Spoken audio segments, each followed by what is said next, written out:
जय हिंद दोस्तों, बहुत बहुत स्वागत है आप सभी का। अगर आप भी कक्षा 10 में हो और बोर्ड परीक्षा 2025 देने वाले हो तो आज की इस वीडियो को शुरू से लेकर लास्ट तक जरूर देखना, क्योंकि आज की इस वीडियो में देख सकते हैं कक्षा 10 हिंदी की तैयारी, यानी कि आज की इस वीडियो में आपको क्लास 10 हिंदी की पूरी तैयारी करा देने वाले हैं। यानी कि पूरा किताब आज की इस वीडियो में खत्म कर देंगे और आज की इस वीडियो से आपका 70 नंबर पक्का हो जाएगा, क्योंकि आज की इस वीडियो में देख सकते हो पूरा का पूरा इसका जो भी हिंदी का एक एक क्वेश्चन का जितना भी है सबका पीडीएफ में जीवन परिचय लेकर निबंध वगैरह सारी चीजों का हमने पीडीएफ, पत्र लेखन, निबंध, यहाँ पर सारी चीजें का पीडीएफ लेकर आया हूं।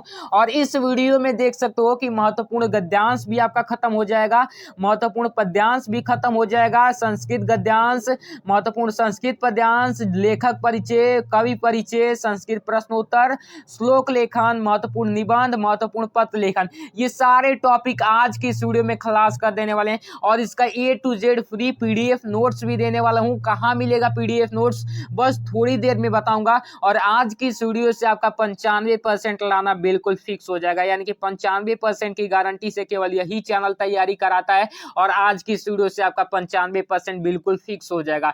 चलिए बिना देर किए वीडियो को स्टार्ट करते हैं। तो वीडियो में एक और ज्यादा बेहतरीन खुशखबरी है कि इस वीडियो में ही 2023-24 का जो मॉडल पेपर है उसका A to Z board exam की कॉपी पर सोल्यूशन भी बताने वाला हूं कि किस प्रकार से आपको बोर्ड में कॉपी लिखना है। और इस कॉपी का भी A to Z मैं पीडीएफ भी देने वाला हूं। देख सकते हो फुल कॉपी मैंने यहाँ पर लिखा है। A to Z बताऊंगा कैसे आपको बोर्ड एग्जाम में यहाँ पर कॉपी लिखना है ताकि आपका एक भी नंबर ना कटे। पिछले साल बताया था जिस तरीके से, उस तरीके से बच्चे निकल आए हैं और देखिए 70 में 69 नंबर पाए हैं। इस वीडियो में सारी चीजें बताएंगे, वीडियो को शुरू से लेकर लास्ट तक जरूर देखना। चलिए बिना देर किए वीडियो को स्टार्ट करते हैं। तो सबसे पहले देखिए यहाँ पर ये आपका पीडीएफ है। तो सबसे पहले देखिए यहाँ पर स्टार्ट होता है। तो सबसे पहले आपको बता दूं कि ये जो भी चीजें मैं दिखाऊंगा, जो भी क्वेश्चन दिखाऊंगा उसका आपको पीडीएफ चाहिए। तो पीडीएफ कैसे मिलेगा, बहुत सारे बच्चों को डाउनलोड करने नहीं आता है। तो देखिए साइड स्क्रीन पर दिखा रहा हूँ। सबसे पहले यहाँ पर टाइटल पर क्लिक करना है और यहाँ पर दो चीजें रहेंगी, एक व्हाट्सएप चैनल, एक टेलीग्राम चैनल, दोनों को आपको क्लिक करके ज्वाइन कर लेना है। ज्वाइन कर लोगे तो आपको पीडीएफ वहां पर मिल जाएगा, ठीक है ना। चलिए अब यहाँ पर बिना देर किए शुरू करते हैं। क्लास 10 हिंदी 2025 गद्यांश पद्यांश, इससे बाहर कुछ नहीं आएगा। देखिए गद्यांश कौन कौन से आपको तैयार कर लेने हैं। और ये जो गद्यांश है मैं आपको खुद, ये जो मैं गद्यांश बताने वाला हूँ खुद इस पेपर में, ये जो पेपर है ना इसमें दिखाऊंगा भी कि सच में पूछे गए हैं कि नहीं पूछे गए। आपको A to Z दिखाऊंगा, जितने भी क्वेश्चन में कराऊंगा सब दिखाऊंगा कि पूछे गए हैं कि नहीं पूछे गए। हर साल ये प्रश्न पूछे जाते हैं, हर साल बोर्ड एग्जाम में पूछे जाते हैं। उन्हीं प्रश्नों को मैं लेकर आया हूं और इन प्रश्नों को तैयार कर लोगे तो 95% की गारंटी है, 95% आपका कोई नहीं रोक पाएगा। चलिए सबसे पहले यहाँ पर गद्यांश आपका आता है कि विश्वास पात्र मित्र जीवन की एक औषधि है। ऐसे दिया रहेगा, हमें अपने मित्रों से आशा रखनी चाहिए कि वे उत्तम संकल्पों से दृढ़ करेंगे, दोषों और त्रुटियों से हमें बचाएंगे, हमारे सत्य, पवित्रता और मर्यादा प्रेम को पृष्ठ करेंगे, हम कुमार्ग पर पैर रखेंगे तब हमें सचेत करेंगे, जब हम हतोत्साहित होंगे तब वे उत्साहित करेंगे, ठीक है ना। ये आपका गद्यांश है 2013, 16, 17, 18, 20, 22, 23, यानी कि हर साल पूछा जाता है, ठीक है ना। तो चलिए इसको देखते हैं कि कैसे इसको लिखना है, कैसे किस तरीके से ये पूछा जाता है। तो सबसे पहले यहाँ पर इस तरीके से गद्यांश दिया जाएगा और इस तरीके से पूछा जाएगा कि प्रस्तुत गद्यांश का संदर्भ लिखिए 2 नंबर का।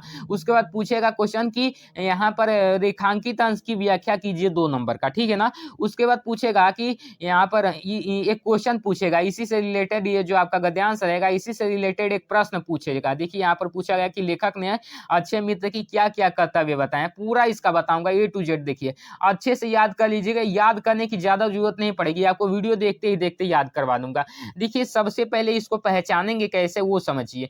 देखिए यहाँ पर मित्र आ रहा है, मित्र आ रहा है ना, यहाँ पर मित्र आ रहा है, बहुत जगह मित्र आ रहा है, ठीक है ना। मित्र आ रहा है तो मित्र आ रहा है तो ये किस चैप्टर से लिया गया, आप समझ ही गए कि मित्रता चैप्टर से लिया गया है। और मित्रता चैप्टर के जो लेखक हैं आचार्य रामचंद्र शुक्ल जी हैं, एकदम आसान तरीके से आप जानते हैं। तो इसका संदर्भ लिखना कौन सी बड़ी बात हो गई, यहाँ पर चैप्टर नेम और लेखक का नेम ही लिखा जाता है। तो संदर्भ में लिखेंगे कि प्रस्तुत गद्यांश हमारी पाठ्य पुस्तक हिंदी के मित्रता पाठ से अवतरित है और इसके लेखक आचार्य रामचंद्र शुक्ल जी हैं। यहाँ पर अच्छे से इस तरीके से आप संदर्भ लिख लोगे, बहुत आसान तरीका। और यहाँ पर इसी प्रकार से आपको एग्जाम में भी लिखना है, ठीक।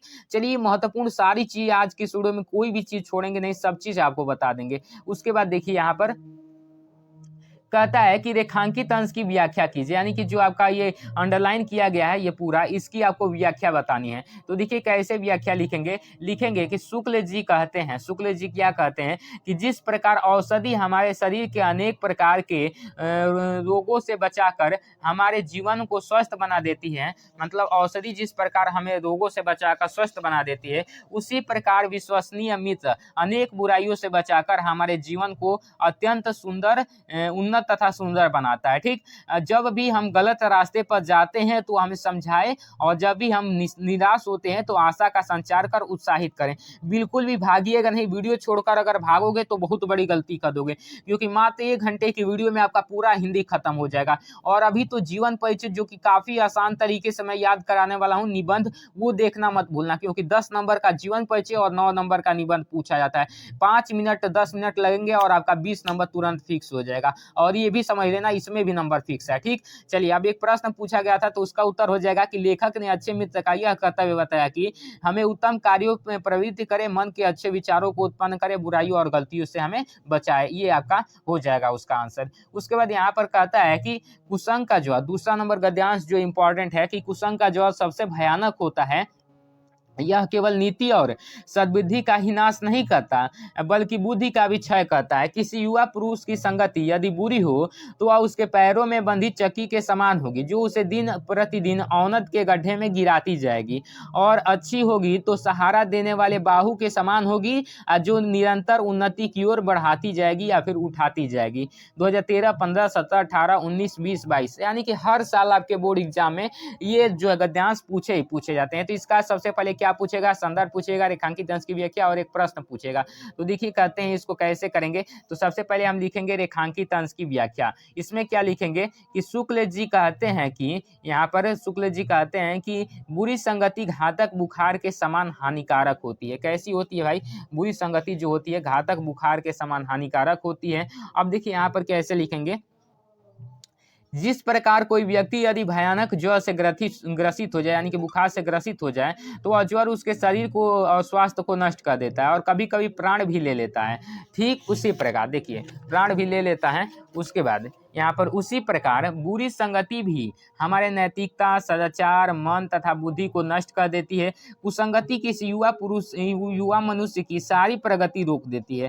ठीक उसी प्रकार जिस प्रकार पैरों में बंधा हुआ भारी पत्थर को आगे नहीं बढ़ने देता, आपको आगे नहीं बढ़ने देगा भारी पत्थर, बुरी संगति मनुष्य को प्रतिदिन पतन के मार्ग पर अग्रसर करती है। वहीं अच्छी संगति हो तो वह प्रतिदिन उन्नति की ओर ले जाती है। तो इस प्रकार से इसकी व्याख्या लिखेंगे। व्याख्या, और देखिए व्याख्या करना कोई बड़ी बात नहीं है, ये नहीं कि इतना रटना पड़ेगा, इतना आसान होता है हिंदी का व्याख्यान, जो मन में आए बना बना कर लिख देना, क्योंकि हिंदी का व्याख्या बहुत ज़्यादा आसान होता है। क्या जो भी रिलेटेड हो उससे उसको लिख देना अच्छे प्रकार से, जो भी आपके थॉट्स दिमाग में है उसी चीज़ को यहाँ पर लिखना होता है। ठीक, और यहाँ पर 3 नंबर देखिए, हे भगवान तब के लिए विपद के लिए इतना आयोजन, परम पिता की इच्छा के विरुद्ध साहस, पिताजी भीख न मिलेगी।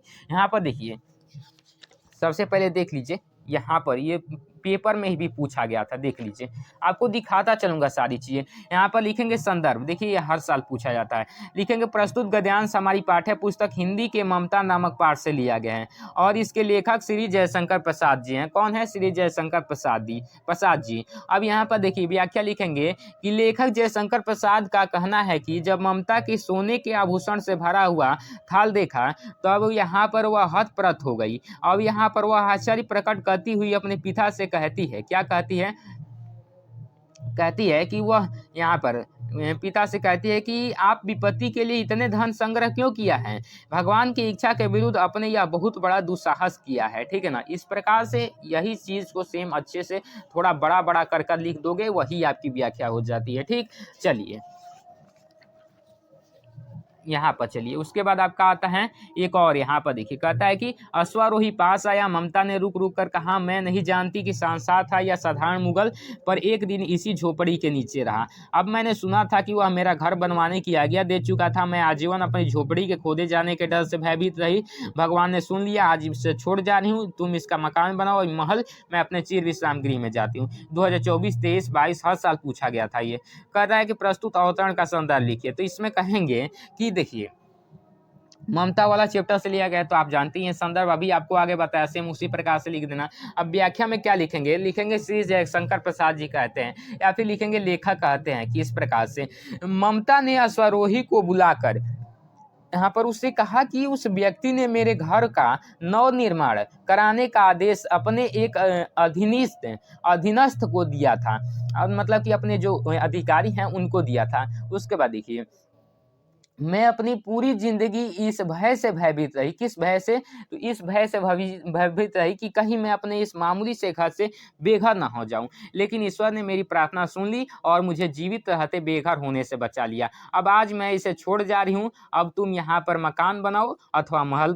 महल बनाओ, अब इससे कोई मेरा मतलब नहीं है, अर्थात मैं अपने जीवन का अंत निकट आ गया। अब तुम यहाँ पर मकान बनाओ या महल, मुझे कोई चिंता नहीं, क्योंकि अब मैं उस घर को छोड़ जा रही हूँ और मुझे अनंत काल तक विश्राम प्राप्त होगा, उस घर में जा रही हूँ। ठीक, ममता का ये कहना है। तो इस प्रकार से इसको बढ़ा चढ़ा कर लिख दोगे तो यहाँ पर हो जाएगा। ममता आजीवन क्यों भयभीत रही, तो ममता आजीवन अपने झोपड़ी के खोदे जाने के डर से यहाँ पर भयभीत रही। देखिए इसी में आंसर है, तो बहुत ज़्यादा आसान है। अब चलिए यहाँ पर देखिए, अब यहाँ पर अगला कह रहा है कि इन विभिन्नताओं को देखकर अगर अपरिचित आदमी घबराकर यह कह उठे कि यह देश नहीं बल्कि अनेक देशों का समूह है, यह जाति नहीं बल्कि अनेक जातियों का समूह है, तो इसमें आश्चर्य की बात नहीं है, क्योंकि ऊपर देखने वाले को जो गहराई नहीं जानता विभिन्न से विभिन्नता ही दिखाई देती है। यहाँ पर देखिए 14, 17, 18, 20, 22, 23 यहाँ पर हर साल पूछा जाता है और 2025 में भी आएगा। ठीक है ना। चलिए यहाँ पर कहता है कि प्रस्तुत गद्यांश का संदर्भ लिखिए, व्याख्या कीजिए, और यहाँ पर भारत के बोलियों और संप्रदायों में क्या संबंध है बताया गया है, इसमें बताना है। तो यहाँ पर देखिए सबसे पहले इसका हम क्या लिखेंगे, संदर्भ। अब इसमें क्या लिखेंगे, लिखेंगे कि प्रस्तुत गद्यांश हमारी पाठ्य पुस्तक हिंदी के भारतीय संस्कृति पाठ से लिया गया है। किस पाठ से लिया गया है, भारतीय संस्कृति पाठ से लिया गया। और इसके लेखक कौन है, लेखक जो है आपके राजेंद्र प्रसाद जी हैं, डॉक्टर राजेंद्र प्रसाद जी है। तो इस प्रकार से आप लिख दोगे। उसके बाद यहाँ पर इसकी व्याख्या कर रहा था, तो लिखेंगे व्याख्या में कि लेखक कहते हैं कि भारत भूमि की विभिन्नता देखकर दूसरे देशों के वासी घबरा जाते हैं और वह कह उठते हैं कि भारत तो एक देश नहीं बल्कि अपितु यह तो अनेक देशों का समूह है, अनेक देशों का समूह है। यहाँ पर यहाँ के निवासी एक नहीं, एक जाति के नहीं बल्कि अनेक जातियों के हैं।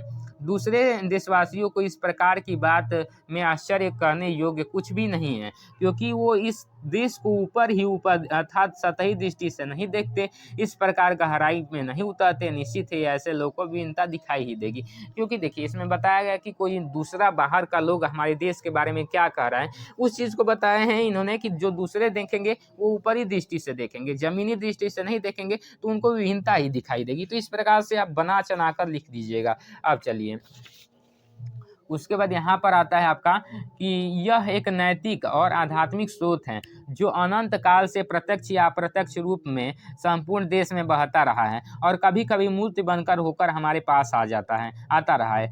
15, 17, 20, 22, 23 हर साल पूछा जाता है इस चैप्टर से भी। ये भारतीय संस्कृति चैप्टर से है, भारतीय संस्कृति से भी पूछा जाता है। इस प्रकार से क्वेश्चन पूछे गए हैं। इनका देखिए संदर्भ आपको बता ही दिया, उस प्रकार से लिख देंगे। अब यहाँ पर देखिए व्याख्या क्या हो जाएगी, प्रस्तुत गद्यांश में यहाँ पर लेखक बता रहे हैं कि हम बड़े ही भाग्यवान हैं कि इस प्रकार के स्थल रूप में यहाँ पर महात्मा गांधी के रूप में जो है स्थूल रूप में हमने अपने बीच चलते फिरते और हंसते रोते देखा है।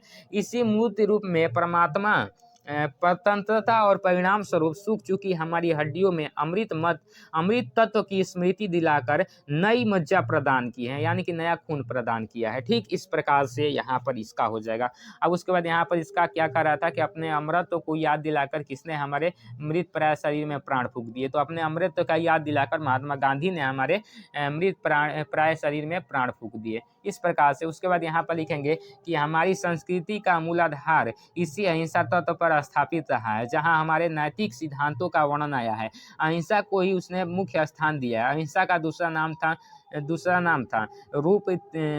दूसरा रूप त्याग है। यहाँ पर और हिंसा का दूसरा रूप यानी कि नाम स्वार्थ है।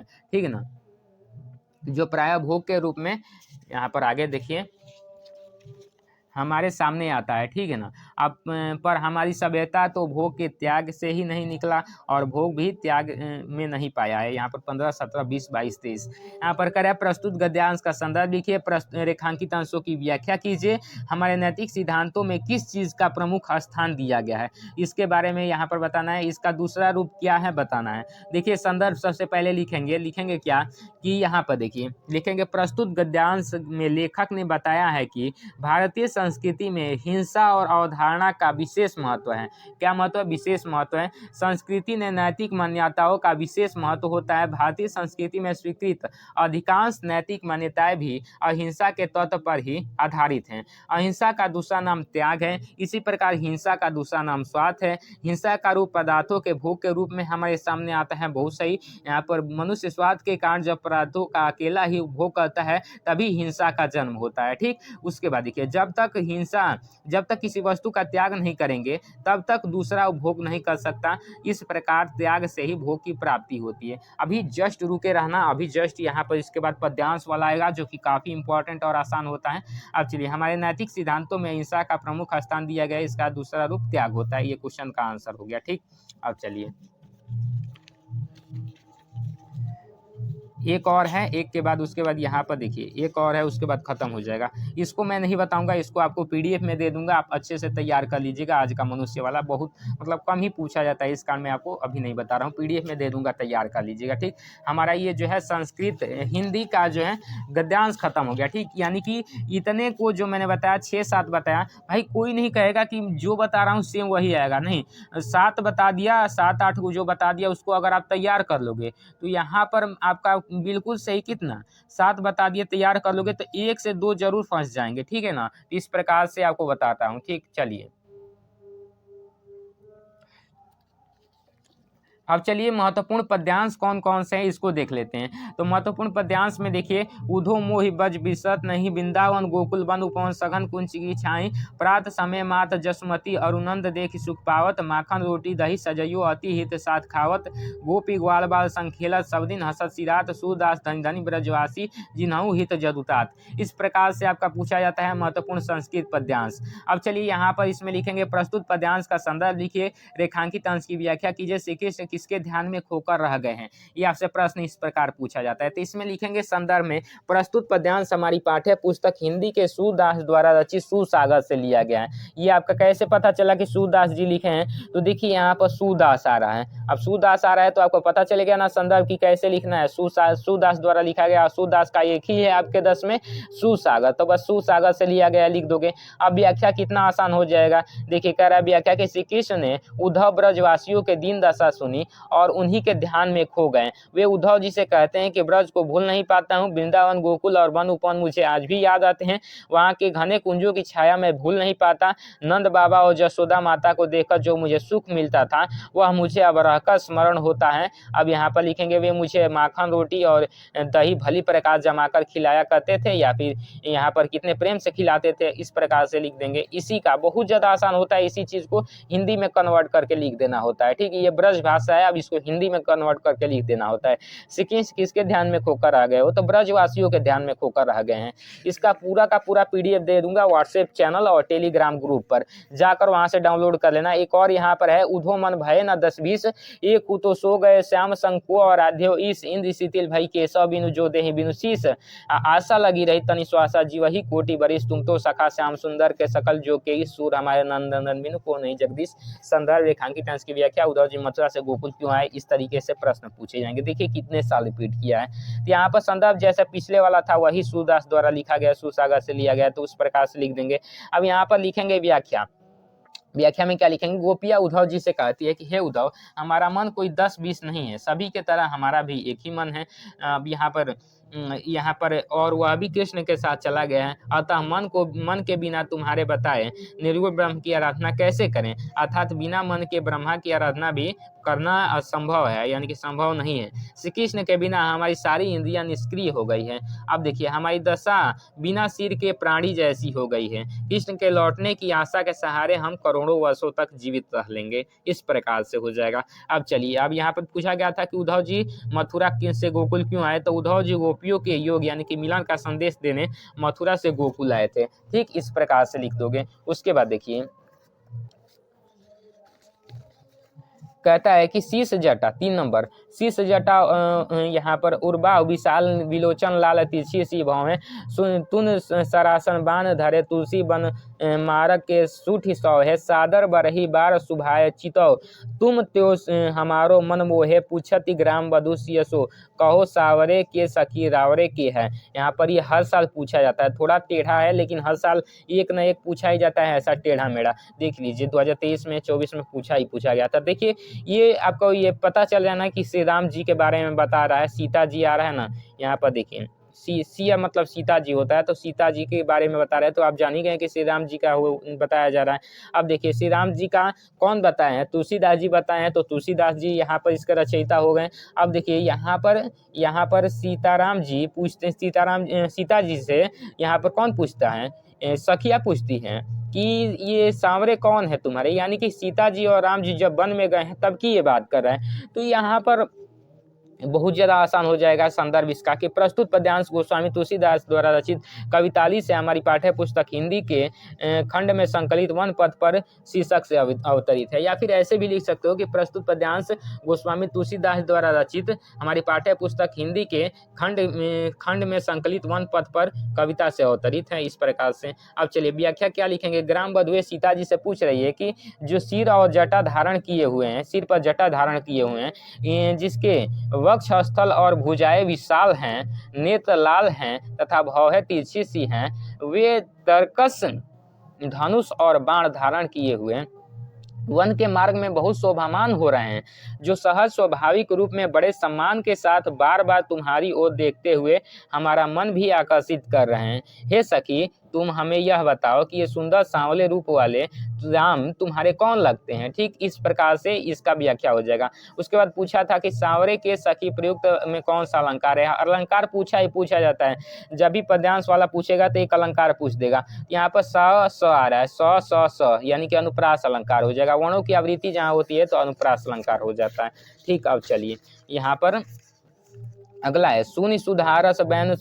यहाँ पर सुनि सुधारस बैन सुधासन सुधारस शान शानी है जानकी जानी भली।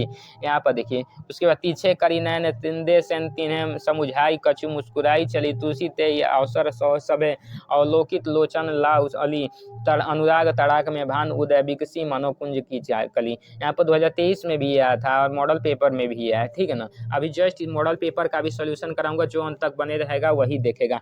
यहाँ पर पूरा का पूरा कॉपी लिखना भी सिखा दूंगा। तो देखिए यहाँ पर इसका संदर्भ सेम उसी प्रकार से हो जाएगा, व्याख्या हो जाएगा। ग्राम वधुओं ने राम के विषय में सीता जी से पूछा कि सांवले और सुंदर रूप वाले तुम्हारे क्या लगते हैं। तो ग्राम वधुओं ने अमृत जैसे मधुर वचनों को सुनकर चतुर सीता जी मनोभाव को समझ गई और सीता जी उनके प्रश्न का उत्तर अपनी मुस्कुराहट तथा संकेत भरी दृष्टि से दे दिया।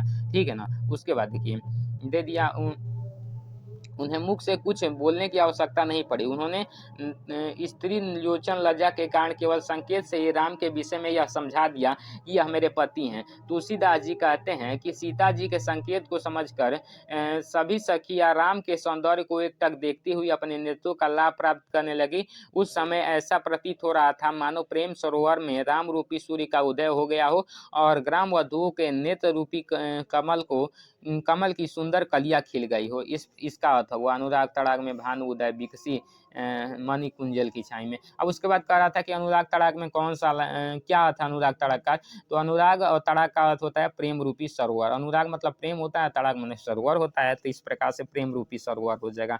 अब चलिए यहाँ पर 5वां नंबर देखिए मानुष, जो कि काफ़ी ज़्यादा इंपॉर्टेंट है। ये मानुष हो तो वही रसखान बसो बज गोकुल के ग्वारन, जो पशु हो तो कहाँ बसो मेरो चरो नीत नंद के धेनु मझारन, पावन हो तो वहीं गिरी को जो धरियो कर छत पुरंदन धारन, जो खग हो तो बसेर करो मिली कालिंदी कुल कदम की डारन। इस प्रकार आपको पूछा जाता है पद्यांश हिंदी में। तो इसका संदर्भ व्याख्या और यहाँ पर कहता है कि इस पद में कालिंदी कुल का कुल तथा पाहन क्या है बताना है। इसका आंसर देखिए कितना आसान है। सबसे पहले देखिए गोकुल आ रहा है ना, गोकुल यहाँ पर यहाँ पर गोकुल वगैरह आ रहा है, तो आप यहाँ पर देखिए रसखान सबसे पहले आ रहा है, रसखानी। तो आप समझ ही गए हैं कि ये रसखान द्वारा रचित हैं। उसके बाद यहाँ पर इसके बारे में उसके बाद समझिए गया कि ये कृष्ण जी का यहाँ पर जिक्र के यहाँ पर किया गया है। तो यहाँ पर देखिए, यहाँ पर कह रहा है संदर्भ, प्रस्तुत पद्य रसखान कवि द्वारा रचित सुजान रसखान से हमारी पाठ्य पुस्तक हिंदी के खंड में संकलित सवैया से शीर्षक है, ठीक है ना,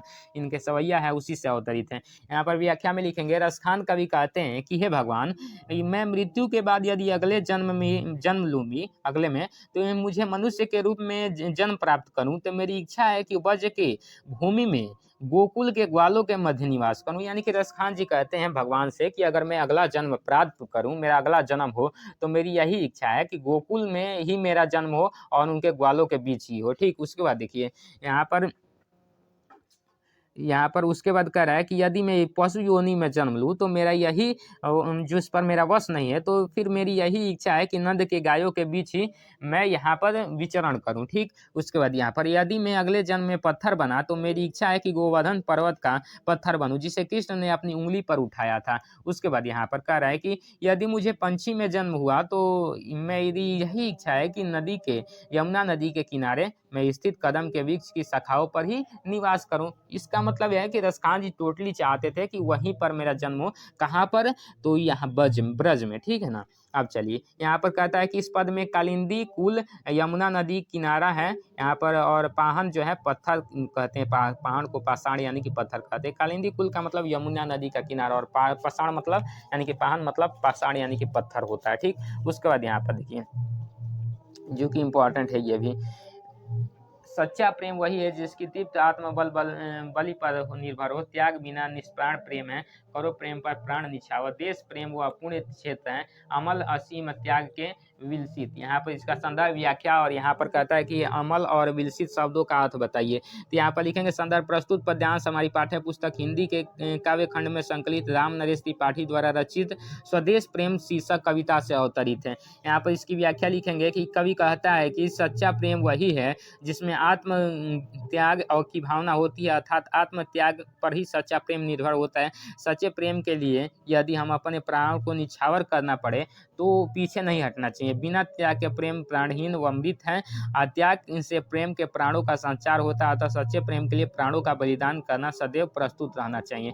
अब यहाँ पर कह रहा था कि यहाँ पर अमल और विलसित शब्द का अर्थ हो जाएगा, तो अमल का शब्द हो जाएगा स्वच्छ और विलसित का हो जाएगा सुशोभित। इस प्रकार से हमारा ये जो खत्म हो गया पद्यांश वाला, खत्म हो गया हिंदी का पद्यांश। अब अच्छे तो देखिए हमने संस्कृत गद्यांश नहीं लिखा है, संस्कृत गद्यांश को आपको बता दूंगा। संस्कृत गद्यांश में आप वाराणसी चैप्टर तैयार कर लीजिए, वीरा वीरेण पूज्यते चैप्टर तैयार कर लीजिए। ये जो दोनों चैप्टर हैं और एक भारतीय संस्कृति, इन्हीं चैप्टरों से पूछे जाते हैं। अभी हमने नहीं लिखा है, लिखा जल्दी ही आपको बता देंगे। ठीक, अब पद्यांश वाला मैं लिख लाया हूँ, संस्कृत पद्यांश जिसको हम श्लोक कहते हैं, तो ये आपको बता देता हूँ। देखिए यहाँ पर कह रहा है सबसे पहला कि मरणम मंगलम यत विभूषणम विभूषणम कौपिनम यत कौशम साकाशी के नियते। इसका आपको यहाँ पर संदर्भ यहाँ पर कहता है, प्रस्तुत श्लोक हमारी पाठ्य पुस्तक हिंदी के संस्कृत खंड के वाराणसी पाठ से उद्धृत है, इसका संदर्भ हो जाएगा। उसके बाद यहाँ पर कहता है कि मरणम मंगलम यत विभूषणम, यानी कि जहाँ पर मरण कल्याणकारी समझा जाता है, यहाँ पर देखिए यत विभूषणम विभूषणम, जहाँ पर शरीर में भस्म धारण करना आभूषण है, कौपिनम यत कौशम, यानी कि जहाँ की लंगोटी रेशमी वस्त्र है, साकाशी के नियते, यानी कि वह काशी किसके द्वारा मापी जा सकती है, अर्थात किसी के द्वारा नहीं। इस प्रकार से लिख देंगे। उसके बाद बंधनम मरणम वापी जो वापी पराजय व्यत समो वीरा वीर भाव ही वीरता, ये वीरा वीरेण पूज्यते चैप्टर से लिया गया है। तो इसका यहाँ पर संदर्भ हो जाएगा कि प्रस्तुत श्लोक हमारी पाठ्य पुस्तक हिंदी के संस्कृत खंड के वीरा वीरेण पाठ से अवतरित है। यहाँ पर इसका अनुवाद हो जाएगा कि बंधन हो अथवा मरण हो, जीत हो या पराजय हो, यानी कि हार हो, दोनों ही अवस्थाओं में वीर समान रहता है, यानी कि वीर भाव को ही वीरता कहते हैं। और एक और है जो कि आपको लास्ट में बताऊंगा, जब मॉडल पेपर सॉल्व कराऊंगा उस समय बता दूंगा। तीन है, तीनों को आप अच्छे से याद कर लीजिएगा, तैयार कर लीजिएगा, इसको भी याद कर लीजिएगा। ठीक, श्लोक लेखन में 2 नंबर का पूछा जाता है, तो इससे 5 + 2 यानी कि 7 नंबर आपका पक्का हो जाएगा। एक और है, एक और आपको बता दूंगा जब भी मॉडल पेपर सॉल्व कराऊंगा, तब वीडियो को लास्ट तक देखते ही रहना। अब यहाँ पर आपका आता है जीवन परिचय, जो कि यहाँ पर लेखक का 5 नंबर का पूछता है और कवि का 5 नंबर का पूछता है, और इसी में बहुत सारे स्टूडेंट गलती करते हैं, बहुत सारे जीवन परिचय याद करने लगते हैं और आता भी नहीं है उनका। तो जो जीवन परिचय अभी बताऊंगा, जस्ट अभी जो जीवन परिचय बताऊंगा उसको तैयार कर लेना। 100% गारंटी देकर बोला हूं कि जो जीवन परिचय बताऊंगा वही आएगा, क्योंकि एक्सपीरियंस है। पिछले साल भी आया था, इस साल भी आएगा, मतलब 2 साल 3 साल लगातार लगातार वही जीवन परिचय मतलब कि 10 साल से वही आ रहा है, उसको ही तैयार कर लेना, कोई दिक्कत नहीं है। सबसे पहले आप जयशंकर प्रसाद का तैयार कर लेना। सबसे पहले आपको दिखा देता हूँ किसका किसका तैयार करना है। उसके बाद डॉक्टर राजेंद्र प्रसाद का तैयार कर लेना। उसके बाद आचार्य रामचंद्र शुक्ल का तैयार कर लेना। यही 3 केवल आपको तैयार करना है। आइए सबको अच्छे से आपको समझाता हूँ और इसका PDF दे दूंगा, वहां से आप अच्छे से लिखकर याद कर लीजिएगा, क्योंकि इससे आसान भाषा में कोई आपको नहीं बताएगा। तो देखिए सबसे पहले लिखेंगे कि हिंदी साहित्य में महान कवि, नाटककार, कहानीकार एवं निबंधकार श्री जयशंकर प्रसाद जी का जन्म सन 1889 ईस्वी में काशी के प्रसिद्ध सुंगनी साहू परिवार में हुआ था। इस प्रकार से लिख देंगे, यहाँ पर इनका जन्म कब हुआ था और यहाँ पर इस प्रकार से ब्लैक पेन से लिखेंगे, ठीक है ना। इनके पिता का क्या नाम था? बाबू देवी प्रसाद। काशी के प्रतिष्ठित और धनी व्यक्ति थे, यानी कि माने जाने और धनी यानी कि धनवान व्यक्ति थे। यहाँ पर इनकी प्रारंभिक शिक्षा घर पर ही हुई, यानी कि शुरुआत की जो शिक्षा हुई इन्होंने घर पर ही किया तथा स्वाध्याय से ही इन्होंने अंग्रेजी, संस्कृत, उर्दू और फारसी का श्रेष्ठ ज्ञान प्राप्त किया। यानी कि खुद से ही पढ़कर, यानी कि सेल्फ स्टडी से ही इन्होंने संस्कृत, उर्दू और फारसी भाषाएं सीख ली और इन्हें अच्छा ज्ञान प्राप्त हो गया। और यहाँ पर साथ ही वेद, पुराण, इतिहास, दर्शन आदि का भी गहन अध्ययन किया। इसका भी अध्ययन किया, किसकी चीज का? इतिहास का, दर्शन का, वेद का, पुराण का, सबका गहन तरीके से यानी कि गंभीरता से अध्ययन किया। उसके बाद माता पिता तथा बड़े भाई की मृत्यु हो जाने पर इन्होंने व्यवसाय और परिवार संभाला ही था कि युवा अवस्था के पूर्व ही भाभी तथा एक के बाद दूसरी पत्नी की मृत्यु हो जाने से इनके ऊपर विपत्तियों का पहाड़ टूट पड़ा। यानी कि जब ही युवा अवस्था में आए तो वहाँ पर इन्होंने, इनका जैसे मैंने बताया कि व्यापार होता था, तो व्यापार को संभाला ही था, तब तक इनका क्या होता है, माता पिता की मृत्यु हो जाती है, तब उसके बाद भाई और भाभी की मृत्यु हो जाती है, तो इनके ऊपर विपत्तियों का पहाड़ टूट पड़ता है। अब इनका परिवार ऋण की बोझ में दब गया था, यानी कि कर्जा में हो गया था। अब यहाँ पर क्रमशः प्रसाद जी का शरीर चिंताओं से जर्जर होता गया, यानी कि जो यहाँ पर इनके मृत्यु माता पिता का हो गई, भाई का मृत्यु हो गया, परिवार ऋण में मतलब आ गया, तो इस कारण इनके चिंता से शरीर जर्जर हो गया। और यहाँ पर देखिए, और ये अंततः क्षय रोग से ग्रसित हो गए, यानी कि मूर्छा जो रोग होता है उस रोग से ग्रसित हो गए। और 14 नवंबर सन 1937 को केवल 48 वर्ष की आयु में ही इन्होंने संसार से विदा ली। सबसे कम उम्र यही जिए हैं लेखक जो हैं, यहाँ पर कम उम्र में भी बहुत सारी रचनाएं लिख दी हैं। अभी यहाँ पर ये आपका पूछा जाता है जीवन परिचय 5 नंबर का, ये पूरा लिखोगे तो आपको 3 नंबर मिलेगा, और एक रचना लिख दोगे तो केवल एक रचना तो आपका 2 नंबर मिलेगा। तो रचना 3 मैंने लिख लिया है, स्कंदगुप्त, चंद्रगुप्त, अजातशत्रु, ये तीनों याद कर लेना। कोई एक लिख दोगे तो यहाँ पर आपका 2 नंबर इसका मिल जाएगा और 3 नंबर इसका, 5 नंबर मिल जाएगा। सेम इसी प्रकार से लिखना है, इतना ही लिखना है, बहुत आसान शब्दों में आपको लिख कर लाया हूँ, ठीक। उसके बाद देखिए एक और जीवन परिचय किसका?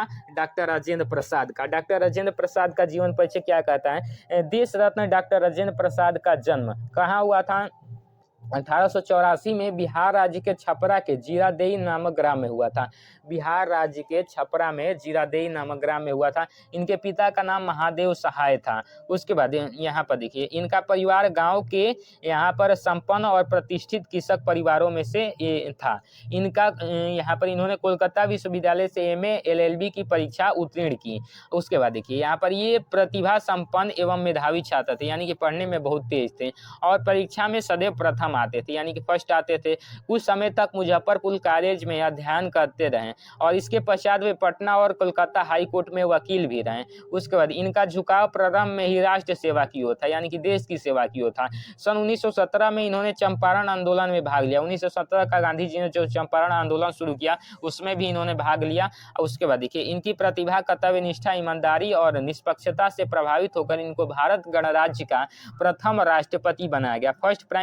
फर्स्ट जो प्रेसिडेंट थे वो कौन थे? डॉक्टर राजेंद्र प्रसाद थे। इसलिए यहाँ पर इनकी प्रतिभा, कर्तव्य निष्ठता, ईमानदारी और निष्पक्षता से प्रभावित होकर इनको राष्ट्रपति बनाया गया। जीवन भर निस्वार्थ सेवा करते हुए ये 28 फरवरी 1963 को दिव्यांगत हो गए। कब दिव्यांगत हो गए? 28 फरवरी 1963 को। अब यहाँ पर इनकी रचनाएं, मेरी आत्मकथा, शिक्षा और संस्कृति, यहाँ पर इनकी रचनाएं हो जाएगी। गांधी जी की देन भी हो जाएगी। चंपारण सत्याग्रह भी इनकी एक रचना है। तो बहुत सारी रचनाएं, केवल एक आपको लिख देना होता है बोर्ड एग्जाम में। चलिए उसके बाद यहाँ पर देखिए आचार्य रामचंद्र शुक्ल जी का जीवन परिचय। देखिए आचार्य रामचंद्र शुक्ल का भी जीवन परिचय कोई सा भी पेपर उठाकर देख लीजिएगा, पूछा ही पूछा जाता है। इसमें लिखेंगे हिंदी के प्रतिभा संपन्न मूर्धन्य समीक्षक एवं युग प्रवर्तक साहित्यकार आचार्य रामचंद्र शुक्ल का जन्म सन 1884 ईस्वी में बस्ती जिले के अगोला नामक ग्राम में एक संभ्रांत परिवार में हुआ था। इनके पिता चंद्रबली शुक्ल मिर्जापुर के कानूनगो थे। इनकी माता अत्यंत विदुषी एवं धार्मिक महिला थी। इनकी प्रारंभिक शिक्षा दीक्षा अपने पिता के पास के जिले के राठ नामक तहसील में हुई। इन्होंने मिशन स्कूल से 10वीं की परीक्षा उत्तीर्ण की। गणित में कमजोर होने के कारण आगे नहीं पढ़ पाए, गणित में ये कमजोर थे जिसके कारण ये आगे नहीं पढ़ पाए। इसके बाद यहाँ पर इन्होंने मिर्जापुर के न्यायालय में नौकरी प्रारंभ कर दी। यह नौकरी इनके स्वभाव के अनुकूल नहीं थी, यानी कि यहाँ पर मिर्जापुर में जो नौकरी करते थे इनके स्वभाव के अनुकूल नहीं थी। अतः ये मिर्जापुर के एक मिशन स्कूल में चित्रकला के अध्यापक बन गए। किसका? चित्रकला, आर्ट का अध्यापक बन गए। उसके बाद अध्यापन कार्य करते हुए इन्होंने अनेक कहानी, कविता, निबंध, नाटक आदि की रचना की। इन्होंने 19 वर्ष तक काशी नागरिक पहचानी पत्रिका का संपादन किया। ये पत्रिका है, जैसे दैनिक जागरण आता है, दैनिक भास्कर आता है, इस प्रकार से यह भी एक पत्रिका है काशी नागरिक पहचानी। तो ये 19 साल तक इसका संपादन करते रहे। कुछ समय पश्चात इनकी नियुक्ति काशी हिंदू विश्वविद्यालय के हिंदी विभाग में प्राध्यापक के रूप में हो गई। अब यहाँ पर देखिए, स्वाभिमानी और गंभीर प्रकृति का हिंदी का यह दिग्गज साहित्यकार सन 1941 में स्वर्गवासी हो गए, यानी कि 1941 में इनकी मृत्यु हो गई। अब यहाँ पर इसी प्रकार से आपको ब्लैक पेन से सारी चीजें लिखनी है। उसके बाद लिखेंगे रचनाएं, चिंतामणि, रस मीमांसा, विचार विधि, इस प्रकार से रचनाएं लिख देंगे। 3 मतलब यहाँ पर लिखा हूँ, एक आप बोर्ड एग्जाम में लिख दोगे, आपके पूरे के पूरे नंबर मिल जाएंगे। अब देखिए 3 हमने लेखक परिचय बता दिया। अब चलिए कवि परिचय पर आते हैं। ये भी 5 नंबर का पूछा जाता है, तो जो बताऊंगा उसको ही तैयार करके चले जाना। देन उसके बाद हम निबंध देखेंगे, देन उसके बाद पत्र लेखन देखेंगे, और देन उसके बाद हम देखेंगे कि बोर्ड एग्जाम में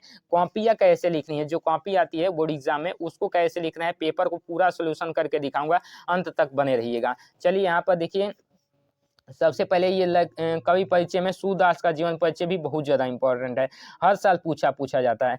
सूरदास, तुलसीदास, महादेवी वर्मा, ये तीनों बहुत ज़्यादा इंपॉर्टेंट है। तो देखिए सूरदास जी का यहाँ पर कैसे लिखेंगे, तो लिखेंगे कि सूरदास जी का जन्म सन 1948 ईस्वी में आगरा से मथुरा जाने वाली सड़क पर स्थित रुनकता नामक ग्राम में हुआ। कुछ विद्वान इनका जन्म दिल्ली के निकट सिंही ग्राम को मानते हैं, यानी कि किस ग्राम को? दिल्ली के पास में जो सिंही ग्राम है उसको मानते हैं।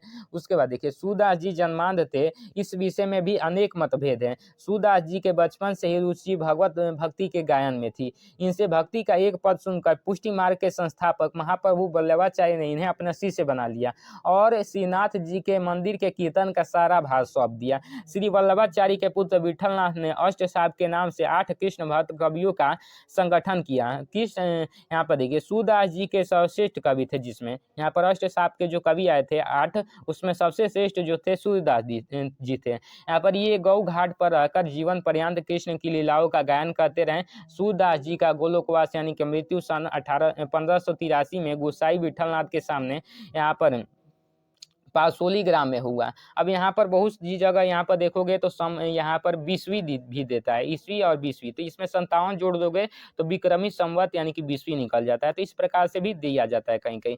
अब इनकी रचनाएं जो हो गई, सूरसागर, सुरसरावली, साहित्य लहरी, ये बहुत सही रचनाएं हैं। तो इनकी एक रचना लिख दोगे तो आपका यहाँ पर 2 नंबर इसका मिल जाएगा और 3 नंबर इसका मिल जाएगा। चलिए यहाँ पर ये सूरदास जी का हो गया। अब चलिए यहाँ पर देखेंगे तुलसीदास जी का। तुलसीदास जी का जीवन परिचय यहाँ पर देखिए, कहता है कि तुलसीदास जी का जन्म सन 1532 ईस्वी में बांदा जिले के राजापुर ग्राम में हुआ था। कहाँ पर हुआ था? राजापुर ग्राम में, बांदा जिले के। कब हुआ था? 1532 ईस्वी में। कुछ विद्वान इनका जन्म एटा जिले के सोरो ग्राम में मानते हैं। तुलसीदास सरयू पारी में ब्राह्मण थे, यानी कि सरयू नदी के जो पूर्व में स्थित होते थे सरयू पारी में ब्राह्मण कहलाते थे। उसके बाद देखिए, इनके पिता आत्माराम दुबे और माता हुलसी ने अभुक्त मूल नक्षत्र में उत्पन्न होने के कारण इन्हें त्याग दिया था। कौन से नक्षत्र? अभुक्त मूल नक्षत्र, जो कि एक गलत नक्षत्र माना जाता है, उसमें ये उत्पन्न हो गए थे, जिनके कारण इनको त्याग दिया था। इनका बचपन अनेक आपदाओं के बीच व्यतीत हुआ, यानी कि इनका बचपन बहुत सारी आपदाओं में व्यतीत हुआ। अब सौभाग्य से इन्हें बाबा नरहरि दास जैसे गुरु का वरद हस्त प्राप्त हुआ। और इनके कौन मिल जाते हैं गुरु? बाबा नरहरि दास। इनकी कृपा से इन्होंने शास्त्रों के अध्ययन और अनुशीलन का अवसर मिला। तुलसी का विवाह सुंदर और विदुषी कन्या रत्नावली के साथ हुआ। ये अपनी पत्नी के प्रेम में ही अनुरक्त रहते थे। एक बार पत्नी के डांट से इन्हें वैराग्य उत्पन्न हो गया और ये काशी चले गए। अपनी अनेक रचनाएं इन्होंने काशी, चित्रकूट और अयोध्या में लिखी। काशी के 80 घाट पर सन 1623 ईस्वी में पाथिक लीला का संस्मरण, यानी कि इनकी मृत्यु हो गई 1623 में, ठीक है ना।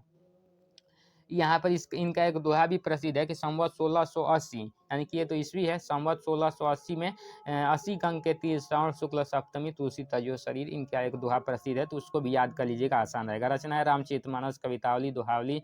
इस प्रकार से एक रचना लिख देना होता है, तीनों याद कर लीजिएगा। उसके बाद देखिए यहाँ पर महादेवी वर्मा का जीवन परिचय, जो कि हर साल पूछा जाता है। ये तीनों याद कर लोगे तो एक ना एक जरूर रहेगा, और एक ही लिखना होता है।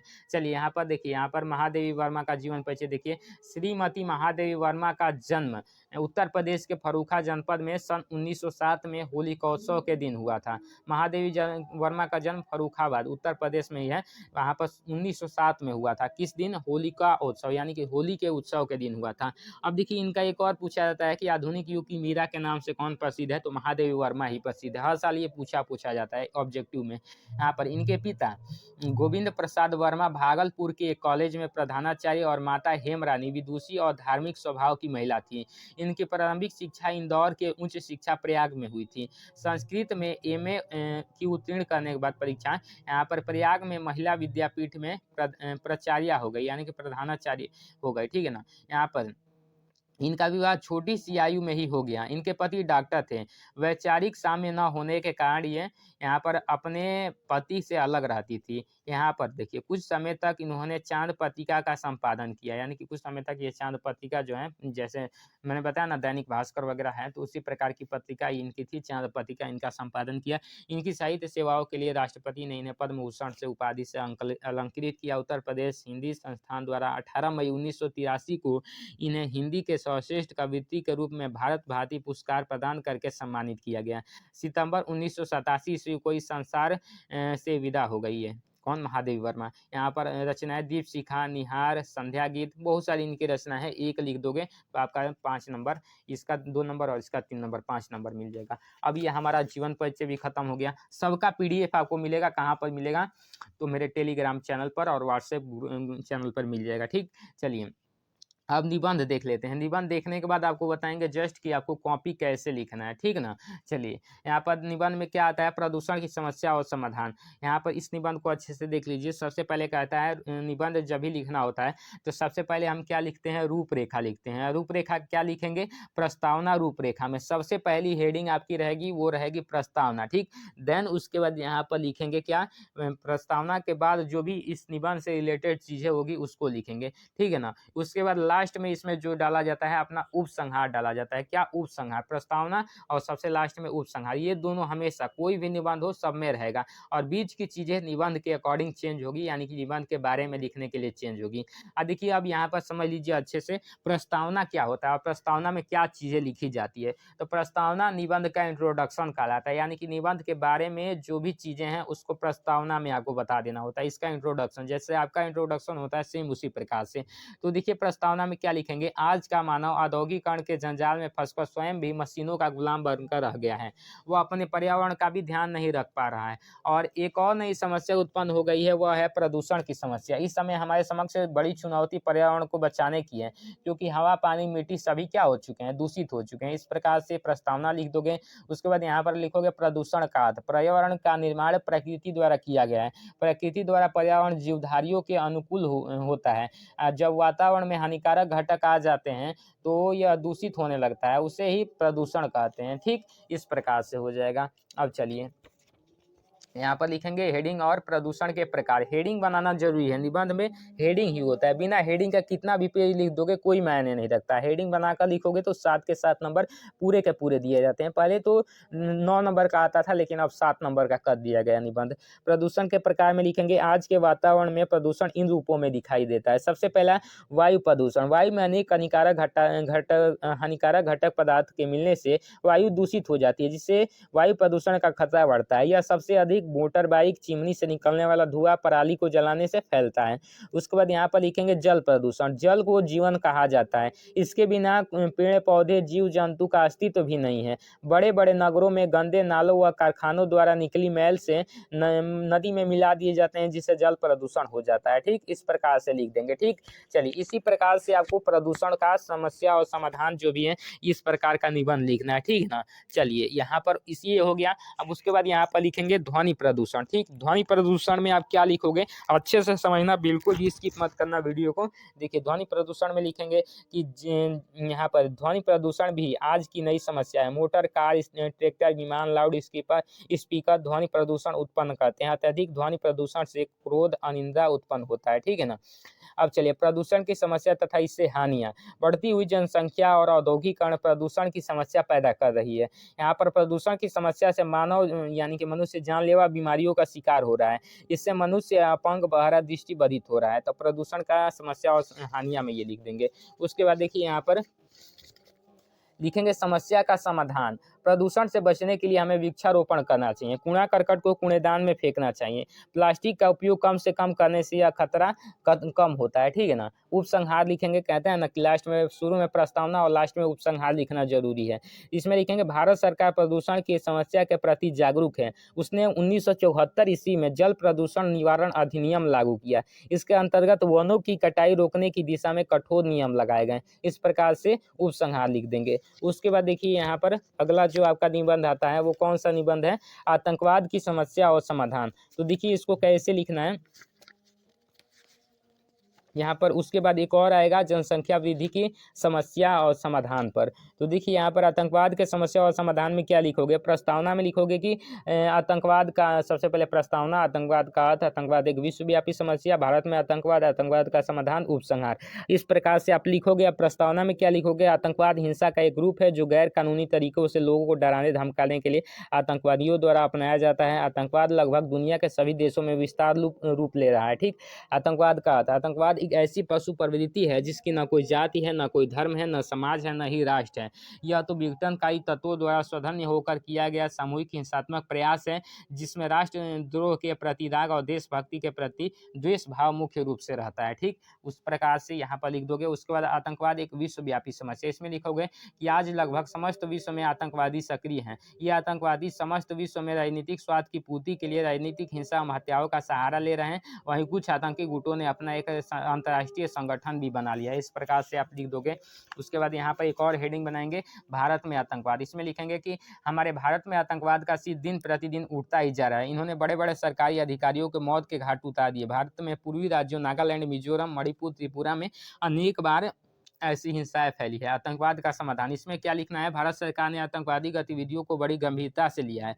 भारत की संसद में आतंकवादी विरोधी विधेयक पारित कर दिए गए हैं। इसके अंतर्गत आतंकवादी गतिविधियों में लिप्त रहने वाले व्यक्तियों को कठोर दंड देना भी आवश्यक है। उसके बाद उपसंहार, आतंकवाद और भारत क्रमशः मृत्यु और जीवन के जैसे एक दूसरे के समक्ष खड़े हुए हैं। अतः प्रत्येक जनता का उत्तरदायित्व है कि इसको समाप्त करने की कोशिश करें, यानी कि प्रयास करें। उसके बाद भारत के जन का भी नैतिक कर्तव्य होना चाहिए कि वे आतंकवाद के विरुद्ध आवाज उठाए, यानी कि आतंकवाद को रोकने का प्रयास करें। ठीक, उसके बाद यहाँ पर आपका आता है यहाँ पर जनसंख्या वृद्धि की समस्या वाला। इसको मैं पीडीएफ दे दूंगा, वहां से आप लोग तैयार कर लीजिएगा। फुल इसका पीडीएफ मिल जाएगा सबका, बिल्कुल भी घबराइए नहीं। उसके बाद यहाँ पर आपका आता है पत्र लेखन। देखिए पत्र लेखन कैसे लिखा जाता है। इसमें ये पत्र लिखने के लिए बोला जाएगा कि अपने कोई भी अधिकारी होंगे पास के, उनको पत्र लिखना है। जैसे कि यहाँ पर नगर की सफाई है तो पत्र लिखने के लिए बोल देगा। उसके बाद यहाँ पर आपको बोल देगा कि अपने मित्र को अपने यहाँ पर जन्मदिन पर बुलाने के लिए पत्र लिखिए। तो इस प्रकार से लिखने को बोल देगा। तो देखिए कैसे लिखना है पत्र लेखन।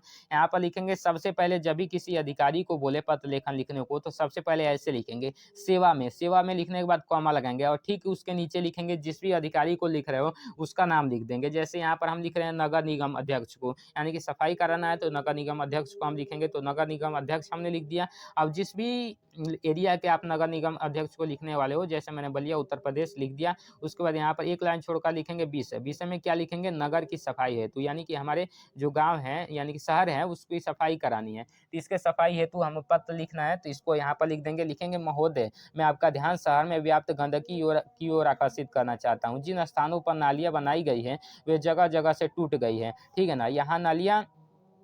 जहाँ नालियाँ है वहाँ पर भी उनकी मरम्मत अच्छे से नहीं कराई जा रही है, यानी कि उनकी सफाई के लिए कर्मचारियों की नियुक्ति नहीं की गई है। अतः परिणामतः पानी हर समय सड़ता है। उसके बाद यहाँ पर आपसे निवेदन है कि दुर्दशा को देखते हुए शहर की सड़कों की मरम्मत कराएं और गंदे पानी के लिए निकास की उचित व्यवस्था कराने की कृपा करें। उसके बाद यहाँ पर एक्सक्लेमेशन मार्क लगा देंगे।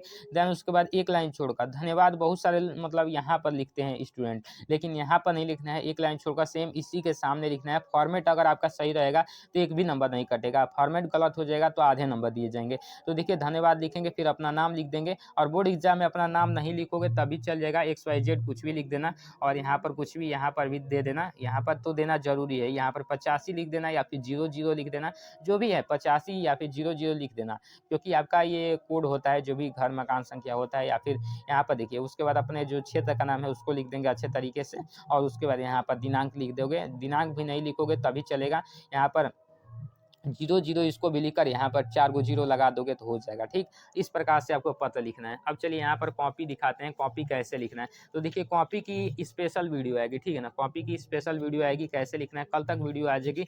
कमेंट जितना ज़्यादा करोगे तो वीडियो आ ही जाएगी। कल की वीडियो जो मैंने बताया था 1K प्लस अभी स्टूडेंट देखे हैं, लेकिन उनमें बहुत सारे लोग ज्वाइन नहीं हुए हैं और उनको PDF भी डाउनलोड नहीं करने हैं, इसी कारण मैंने PDF को बता दिया। फिर से बता रहा हूँ, टाइटल पर क्लिक करना है, नीचे डिस्क्रिप्शन खुलेगा, उसमें यहाँ पर व्हाट्सअप चैनल और टेलीग्राम ग्रुप का एक यहाँ पर लिंक दिया हूँ, उस लिंक पर क्लिक करोगे तो आप टेलीग्राम पर चले जाओगे, और व्हाट्सएप चैनल का दिया हूँ तो व्हाट्सएप चैनल पर चल जाओगे, और वहाँ से क्लिक करोगे तो आपका पूरा का पूरा PDF मिल जाएगा।